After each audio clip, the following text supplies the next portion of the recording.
સુરતના international airport ઉપર ટપકતા વરસાદી પાણીને ઝીલવા માટે એક બે નહીં પરંતુ 3 જેટલી ડોલ મૂકવામાં આવી હતી. અમદાવાદનું વર્લ્ડ ક્લાસ મેદાન હોય કે પછી નવા સંસદ ભવન વિકાસના પ્રકલ્પોમાંથી પાણી ટપકે એટલે ડોલ મૂકવામાં આવે છે. ત્યારે ડોલ હવે સુરત એરપોર્ટ ઉપર પણ જોવા મળી રહી છે. સુરતના ઇન્ટરનેશનલ એરપોર્ટ ઉપર ટપકતા વરસાદી પાણીને ઝીલવા માટે એક બે નહીં પરંતુ 3 જેટલી ડોલ મૂકવામાં આવી હતી, જેથી નવા જ બનેલા અને વડાપ્રધાન નરેન્દ્ર મોદી દ્વારા ખુલ્લા મુકાયેલા ઇન્ટરનેશનલ એરપોર્ટની આબરૂ ધૂળધાણી થતી જોવા મળી હતી.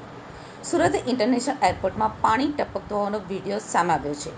જૂના ટર્મિનલના એરોબ્રિજની લોબી પાસે જ પાણી ટપકતું હોવાથી 3 ડોલ મુકાઈ છે. પાણી ટપકતા કોઈ લપસીને પડે નહીં તેનું ધ્યાન રાખતા ઓથોરિટી દ્વારા 2000 સ્ક્વેર ફૂટનો એરિયા બેરિકેડ મારી બંધ કરાયો છે. જૂના ટર્મિનલની બંને તરફ વિસ્તરણ થયેલા ટર્મિનલ બિલ્ડિંગના કેટલાક ભાગને BCAS દ્વારા હજી મંજૂરી આપવામાં આવી નથી.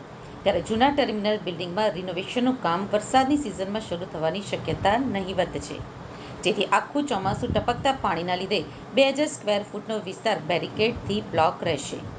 AAIના સૂત્રો કહે છે કે 3 વર્ષમાં અનુક્રમે 3.71 કરોડ, 4.63 કરોડ અને 10.17 કરોડનો ખર્ચ રિપેરિંગ અને મેન્ટેનન્સ પાછળ કરાયો છે.